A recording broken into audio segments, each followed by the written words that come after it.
Our character as a nation has not changed. But just about everything else has. As the nation remembered the 10th anniversary of 9/11, fears were ignited, with incidents on airplanes and at airports across the country to a deadly terror attack overseas. The world is still a frightening place. Plus, a disaster. Mile after mile of burnt acreage, homes completely burnt to the ground. a look at miles of damage caused by wildfires in Texas and what's next to get families back into homes. And some research that's getting glowing reviews. What these glowing cats have to do with it. Your Independent News Network starts right now.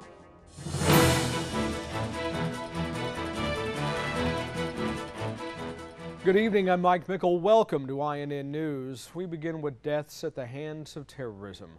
On yesterday's 10-year anniversary of the 9/11 attacks, at least 2 people died, dozens of people were hurt in a Taliban attack at a coalition base in Afghanistan. The commander of NATO and U.S. forces says this was more of a case of what the Taliban isn't able to do anymore. This attack was a high-profile attack. It was a pretty significant suicide vehicle bomb. But they have been ejected from the population in so many places around the country that their only ability to influence the battlefield on many occasions is simply the high-profile attack. The dead are Afghan laborers. At least 77 NATO personnel were hurt, including some Americans. Officials say the bomber was driving a truck carrying firewood and set off his explosives at one of the base's entry points. Life is returning back to normal across the country after stopping to remember the 10th anniversary of the 9/11 attacks. And as one victim's family member put it, 10 days, 10 months, 10 years. It's still painful all these years later. My father, Ramon Suarez. 10 years ago, you made the biggest sacrifice, but with pride and honor. 10 years later, the emotion and memories of September 11th are still raw for so many. From Ground Zero to the Pentagon to a tranquil field in Pennsylvania, thousands gathered at ceremonies Sunday to remember what was lost. They were our neighbors, our friends, our husbands, wives, brothers, sisters, children, and parents. In Shanksville, Pennsylvania, the 40 people who died aboard United Flight 93 were remembered as heroes, believed to have taken on the hijackers. Could we, had we been in your place, shown the same resolve, the same selflessness, the same astonishing valor? Sunday also marked a day of new beginnings. Victims' families were the first visitors at a new memorial where the World Trade Center once stood. As dusk fell over New York City, the annual Tribute in Light shone from the site of the Trade Center towers. At a concert of hope, the president reminded the American people that while so much has changed in 10 years, much is still the same. America is resilient. Our character as a nation has not changed. Our faith in God and in each other, that has not changed. The World Trade Center Memorial is now open to the public. Yesterday, family of the victims were allowed in. Many took etchings of the names inscribed there. Reservations to see the memorial, though, are filling up fast. The earliest you might be able to see it is November. Flying over the weekend had a lot of airline passengers on edge. Suspicious activity was reported on flight after flight. 3 passengers were reported for odd behavior on an American Airlines flight from LA to New York yesterday. That prompted 2 fighter jets to escort the plane to JFK. It was the second plane shadowed by F-16s. A Denver to Detroit Frontier Airlines flight was also escorted when crew members noticed 2 men alternating long trips to the restroom Saturday. And a Southwest flight bound for Baltimore was diverted to Nashville because of a man acting suspiciously. No link has been made to terrorism in any of these incidents.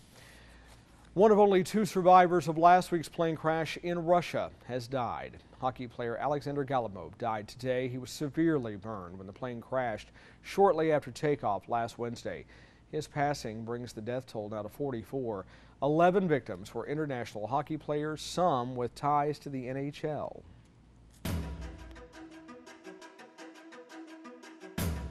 Time for Global News Now. A SWAT team in Sweden has arrested 4 people, accusing them of plotting terror attacks there. The arrests were in Gothenburg, it's Sweden's second largest city. A suicide bomber attacked Sweden's capital of Stockholm in December, hurting 2 people. A celebration in India took a tragic turn when a balcony collapsed. 1 person died, 5 others were seriously hurt.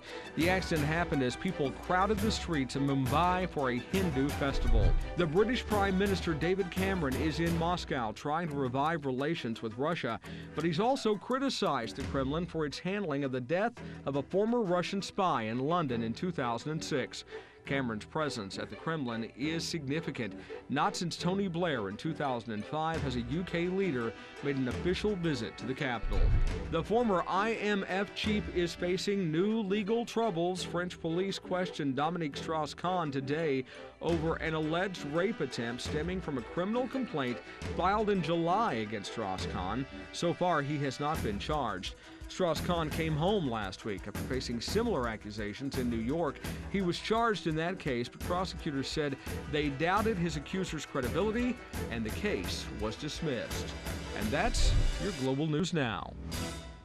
President Obama says he's ready to submit his jobs creation plan to Congress. He presented the legislation to a crowd of public safety officers, veterans, and others at the White House Rose Garden today, and he renewed his call to lawmakers to push the bill through quickly.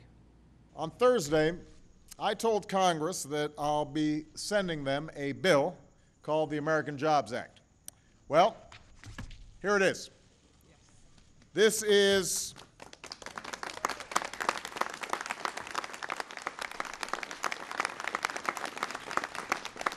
a bill that will put people back to work all across the country.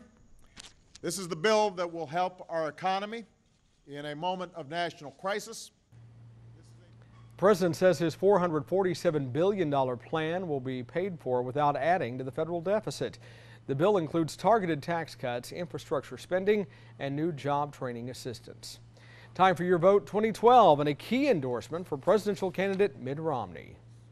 There are many reasons I'm endorsing Governor Romney for president, but one of the chief reasons is this. Our country, as you know, is in deep economic trouble. The policies of the Obama administration have failed. They've had their chance. Governor Romney is an individual who has deep experience and success in turning around the economy and turning around the job outlook, not just for his state, but he's got deep private sector experience. Former presidential candidate Tim Pawlenty made this announcement this morning ahead of tonight's Tea Party debate in Tampa, Florida. Pawlenty will attend as one of Romney's guests. Meanwhile, a new national poll shows Texas Governor Rick Perry is leading in the Republican presidential race. 30% of Republicans and independents are leaning toward Perry for the GOP nomination, but opponent Herman Cain says he's not too concerned. The polls are fine, but, you know, like you indicated earlier, Michelle Bachmann was the flavor of the week a few weeks ago. Right. Now Rick Perry is the flavor of the week. My supporters, they are consistent and they don't defect. So we're going to continue to move up. And the more people find out... 5% of those polled said they would support Cain for president. Families are heading back to see what's left of their homes in Bastrop, Texas. More than 1,500 homes have been destroyed in the fires that sparked a week ago. Congressman Michael McCaul got an aerial tour of that damage yesterday. A disaster. Mile after mile of burnt acreage, homes completely burnt to the ground. It's going to take a long time to recover. In terms of containment, I think we're getting to the point where this thing has been contained. We just got to make sure now we proceed to the recovery stage with the FEMA and the assistance and the temporary housing, relocation, and getting people back up on their feet. Bastrop officials say they are still searching for more than a dozen people whose neighborhoods were evacuated but never checked into shelters. The National Weather Service says this week the Missouri River flooding will officially be over, but the recovery will be difficult. Floods destroyed Tekamah, Nebraska back in May, homes damaged beyond repair. We take a first look at the damage to one community near the river.